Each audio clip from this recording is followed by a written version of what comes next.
بسم الله الرحمن الرحیم. د تیزابو او القلیو اهمیت. تیزابو او القلیو اهمیت یا استعمال ځایونه.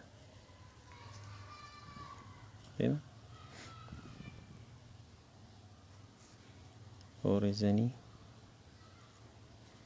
ژوند کې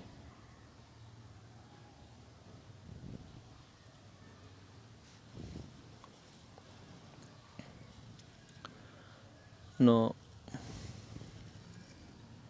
نن که تیزاب القلیو کې موږ واخلو سرکه موږ سره سلاد کې همدارنګه په اچارو کې دې شیانو کې استفاده کوو. اچارو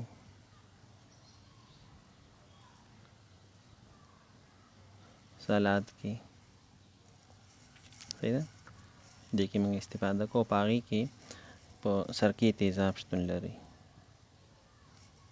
کوم تیزاب شتون لري؟ سرکې تیزاب فارمول CH3COH دی. صحیح ده. همدارنګه لیمو جوس چې دی موږ سره لیمو جوس کې څه سیتریک اسید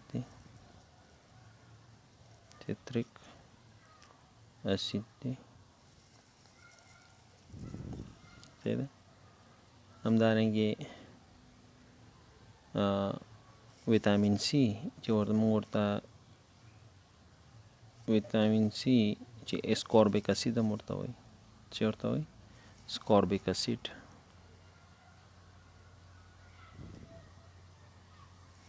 دا چې کې د بدن مقاومت زیاتوي. بدن مقاومت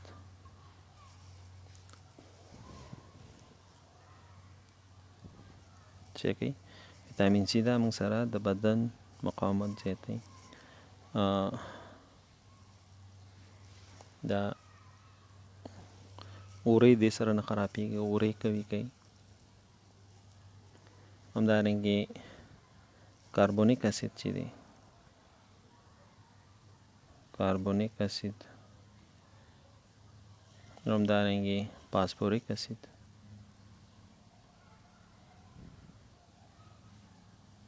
مشروباتو کې استعمالو او مشروبات ته یو ځانګړی شی ورکوي، خوند ورکوي، ذایقه ورکوي. همدارنګه ګوګړو تیزاب چې دي H2SO4 په بیتریانو کې استعمالیږي. بیتریو کې صحیح ده. او H2SO4 ته موږ د کیمیاوي موادو پاچا یو کینګ اف کیمیکل دی. دا کینګ H2SO4 بیټریانو کې استعمالیږي. کاغذ جوړولو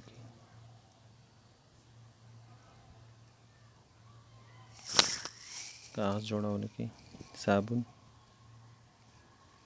صابون جوړولو کې استفاده کوو. کیمیاوي سرې دي نه موږ جوړو. کیمیاوي سرې دي کولی شي جوړو. نور تیزابونه موږ کولی شي H2SO4 نه لاس راوړو. نور تیزابونه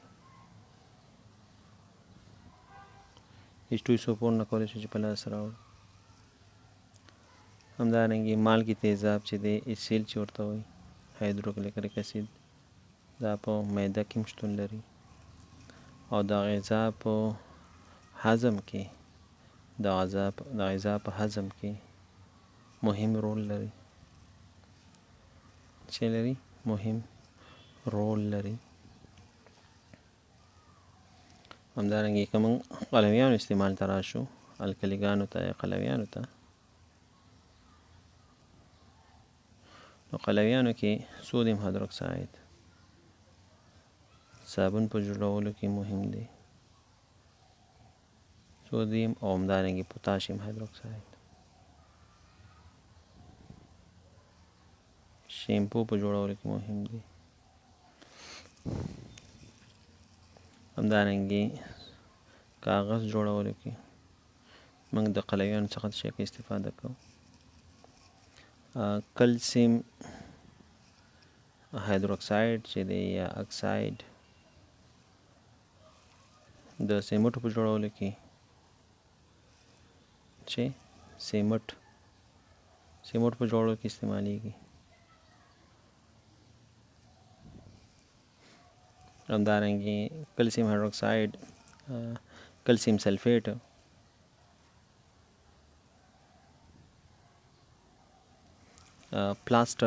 پلستر نه دی، پلستر د چا چې لاسونه یې خپې ماتې شي که نه، بیا چې هغه پلستر ورته کوي سپین غوندې، هغه کلسیم سلفیټ 2H2O ده.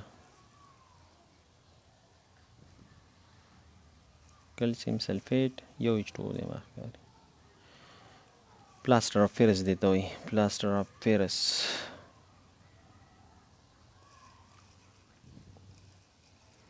همدارنګې امونیا هم موږ مخکې ویله، صحیح ده. امونیا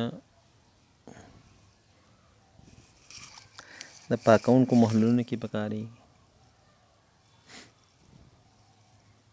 په کورونو کې پاکونکو محلولونو کې. همدارنګې کیمیاوي سرې یوریا دې نه موږ جوړو.